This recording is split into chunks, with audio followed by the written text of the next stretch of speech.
Hello dear student, मैं विजेंद्र जाखड़े गुड्डा public school की ऑनलाइन क्लास में आपका हार्दिक स्वागत करता हूं। अपन पढ़ रहे थे अंग्रेजी साम्राज्य का प्रतिकार एवं संघर्ष कि भारत में मल्टीनेशनल जो कंपनी है, बहुराष्ट्रीय कंपनी ईस्ट इंडिया कंपनी कैसे आती है, वह व्यापार के साथ अपना साम्राज्य किस प्रकार स्थापित करती है। उसके बाद में एक विशाल भारत के भूभाग पर अपना साम्राज्य स्थापित करने के बाद में 1857 का बड़ा विद्रोह होता है, क्रांति होती है। ये भारत का पहला सशस्त्र विद्रोह था। इन सब घटनाओं को पढ़ने के बाद में आज हम पढ़ेंगे कि इन स्वतंत्रता के जो संघर्ष हुए, इन संघर्षों में क्रांतिकारियों का कितना बड़ा योगदान था। देखो प्रिय विद्यार्थियों, इसमें गांधी जी की अहिंसा के साथ साथ में क्रांतिकारियों के योगदान को किसी भी सूरत में भुलाया नहीं जा सकता। जितने भी क्रांतिकारी हुए हैं वे सभी के सभी संपन्न घरों से थे। उनकी शिक्षा दीक्षा विदेशों में हुई, उनको किसी भी प्रकार की समस्याएं नहीं थी, लेकिन उन्होंने इस भारत माता के लिए अपने जीवन का बलिदान दिया, आहुति दी। उनको युगों युगों तक स्मरण किया जाएगा। उनकी शहादत को भुलाया नहीं जा सकता, क्योंकि आप जितने भी क्रांतिकारी देखेंगे सबके घर ऐशो और आराम था, लेकिन देश की स्वतंत्रता के लिए उन्होंने अपने जीवन की जो बलि दी, अपने जीवन का जो त्याग किया, वो इतिहास के पन्नों में स्वर्णिम अक्षरों से लिखा जाता है। इस क्रम में हम आगे पढ़ेंगे। वो पढ़ रहे हैं क्रांतिकारियों में, अपने जो सिलेबस में दे रखा है वह है महाराष्ट्र में क्रांतिकारियों का योगदान। देखो उस समय भारत की 3 प्रेसिडेंसी थी। 1857 की क्रांति के बाद की घटनाएं पढ़ते हैं, क्योंकि 1857 तक प्लासी का युद्ध 1757 में हुआ था। 1757 से 1857 तक भारत पर ईस्ट इंडिया कंपनी ने शासन किया। 1857 की क्रांति को अंग्रेजों ने अपनी कूटनीति या दमनात्मक नीतियों से असफल करके ब्रिटिश सरकार ने एक भारत संशोधन अधिनियम बना करके ईस्ट इंडिया कंपनी पर कुशासन का आरोप लगा करके, क्योंकि यूरोप में बहुत सारी कंपनियों ने ईस्ट इंडिया कंपनी का विरोध शुरू कर दिया था, इसको मद्देनजर रखते हुए ब्रिटिश सरकार ने भारत पर सीधा शासन शुरू कर दिया। ईस्ट इंडिया कंपनी का शासन यहाँ से हट जाता है। कहने का मतलब है कि जो लोगो ईस्ट इंडिया कंपनी का था वो लोगो हट जाता है और ब्रिटिश सरकार का सीधा लोगो आ जाता है। यानी कर्मचारी वही रहेंगे, यहाँ काम वही कर्मचारी करेंगे, लेकिन वो किसके हैंड ओवर हो जाएंगे? ब्रिटिश सरकार के। ब्रिटिश सरकार के दरमियान जो घटनाएं हुई उनमें क्रांतिकारियों का योगदान था। महाराष्ट्र के क्रांतिकारी, सबसे पहले क्रांतिकारी आते हैं, वो आते हैं वासुदेव बलवंत फड़के। ये एक सरकारी कर्मचारी थे।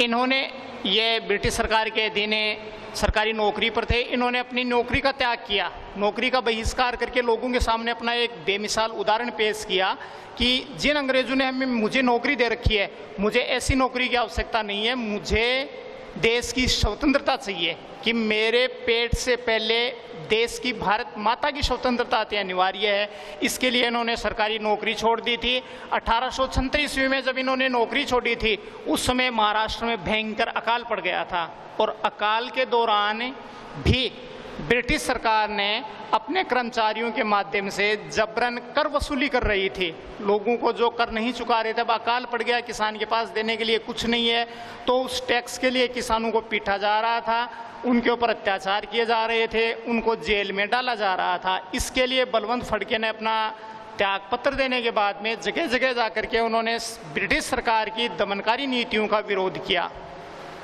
उन्होंने सार्वजनिक स्थानों पर जनता के सामने अपने भाषण दिए, और उन भाषणों के माध्यम से उन्होंने ये सिद्ध किया कि भारत की इतनी करोड़ की जनता है, वो इन मुट्ठी भर अंग्रेजों को हम देश से बाहर निकाल सकते हैं अगर पूरे भारतीय तन मन से अगर सहयोग करते हैं।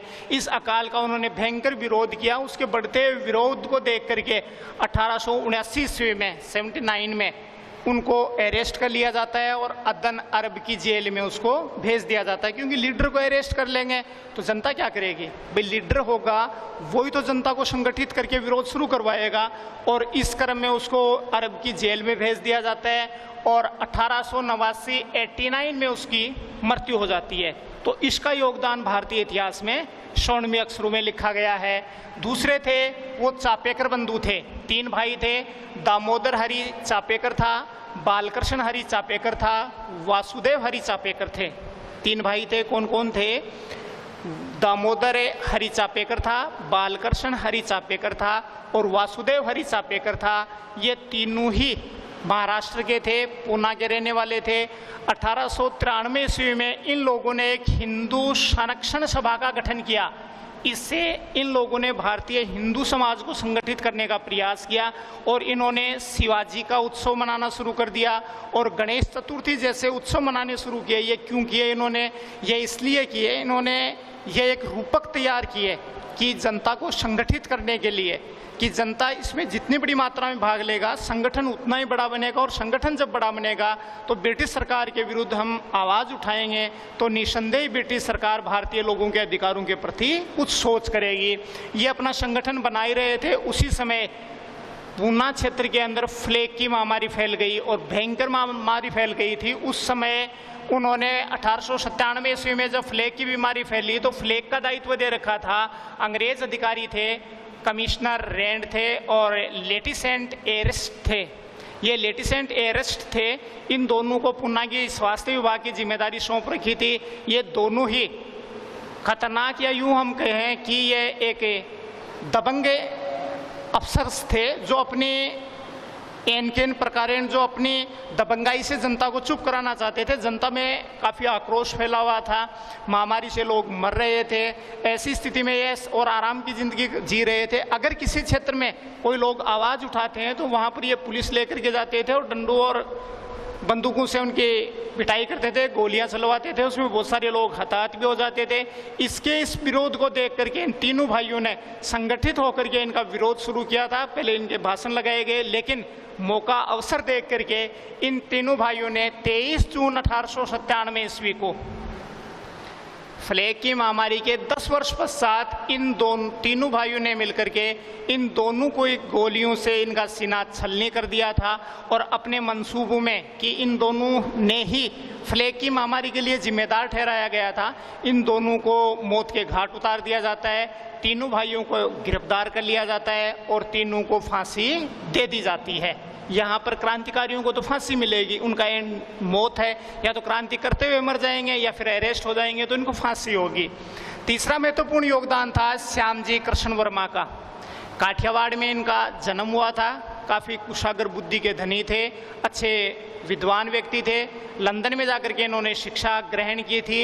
इन्होंने भारतीय लोगों को लंदन में जाकर के, कैम्ब्रिज यूनिवर्सिटी थी, वहाँ से इन्होंने अपनी पढ़ाई की डिग्री हासिल की थी और इन्होंने इंडियन हाउस नाम से, लंदन के अंदर एक इंडियन हाउस नाम से सभा का, या यूं हम कहें एक संगठन बनाया था। उसमें नौजवान जो नवयुवक भारतीय लोग थे जो पढ़ने के लिए जाते थे, उन लोगों को जोड़ करके संगठन को मजबूत बना रहे थे। इन्होंने एक इंडिया सोशलिज्म नाम से एक पत्रिका भी जारी की थी। इंडियन सोशलिज्म नाम से एक पत्रिका जो साप्ताहिक निकलती थी, उसमें समाचार, अंग्रेज सरकार विरोधी समाचारों का छापांकन किया जाता था। संपादन करके ये लोगों को पढ़ा करके उसको ब्रिटिश सरकार के विरुद्ध आवाज़ उठाना चाहते थे। 1905 ईस्वी में जब बंगाल का विभाजन हुआ, लॉर्ड कर्जन भारत का गवर्नर जनरल बन के आए थे। उन्होंने आते ही भारत को जो सबसे समृद्ध प्रांत था बंगाल, उसका विभाजन कर दिया था, जिसको बंग भंग नाम से बोला जाता है। 1905 ईस्वी में बंग भंग नाम बोला जाता है। 1905 ईस्वी में सांप्रदायिक आधार पर पूर्वी बंगाल था वो मुसलमानों को दे दिया था, पश्चिम बंगाल हिंदुओं को दे दिया था। आज पश्चिम बंगाल तो भारत में है, लेकिन पूर्वी बंगाल का एक नया देश बन गया, बांग्लादेश बन गया।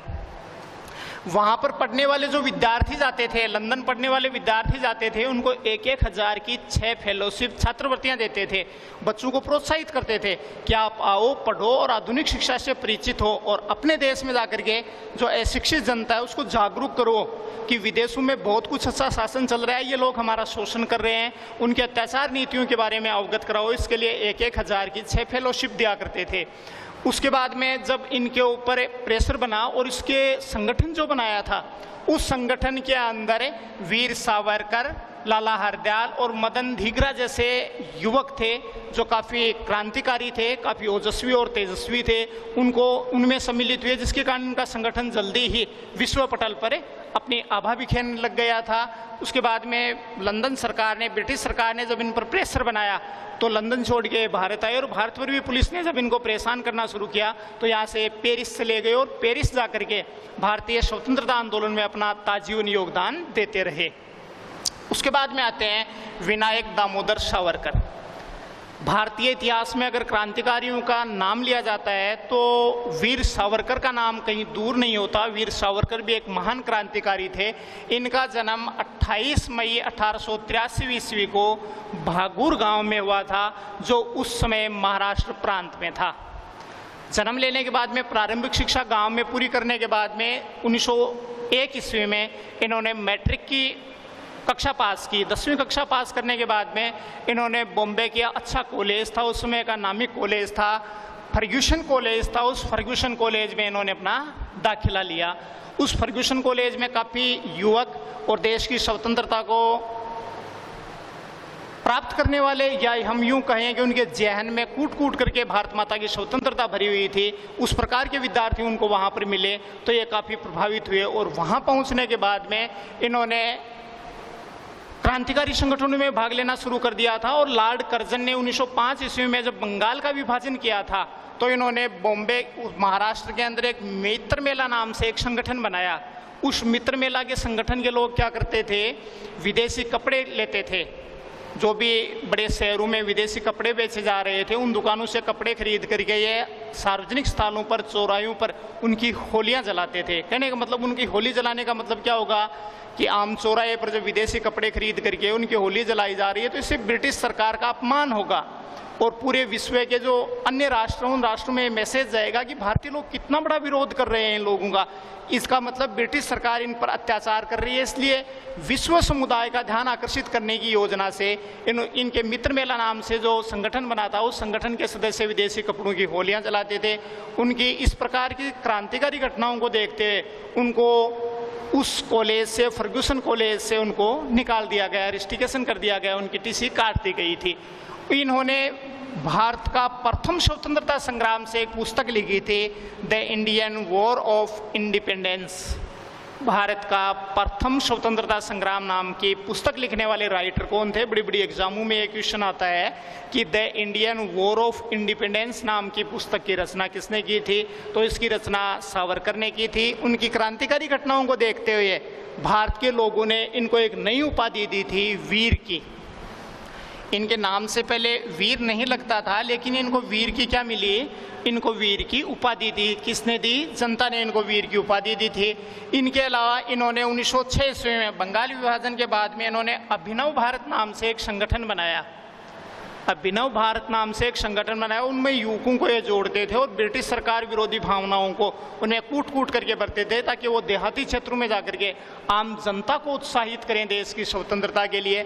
इसके लिए ब्रिटिश सरकार ने, भारतीय पुलिस ने इन्हें अरेस्ट कर लिया था और इनको अंडमान की सेल्युलर जेल में डाल दिया था, जहाँ ये किसी के संपर्क में नहीं रहते थे। ऐसी उनकी कट ऑफ जेलें होती थी, उनमें इनको डाल दिया। जनता धीरे धीरे शांत हो गई थी। वहाँ इनका स्वास्थ्य खराब होने लग गया था।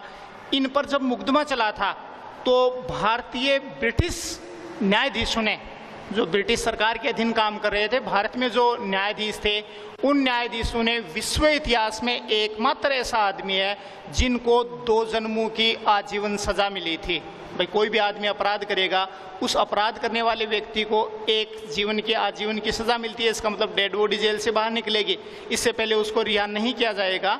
तो ऐसी स्थिति में इनको 2 जन्मों की, ब्रिटिश सरकार ने यह माना था कि वीर सावरकर ने इतना बड़ा अपमान किया है कि इसका इतना बड़ा इन्होंने ब्रिटिश सरकार को नुकसान पहुंचाया कि वीर सावरकर ये जिंदगी जेल में काटे, दोबारा इनका जन्म होता है तो जन्म होते ही इनको जेल में डाल दिया जाए। जब तक नहीं मरता है तब तक ये जेल में रहेगा। ये 2 जीवन की जब तक ये सजा नहीं काटेगा तब तक इसका माप अक्षम्य है, क्षमा करने योग्य नहीं है।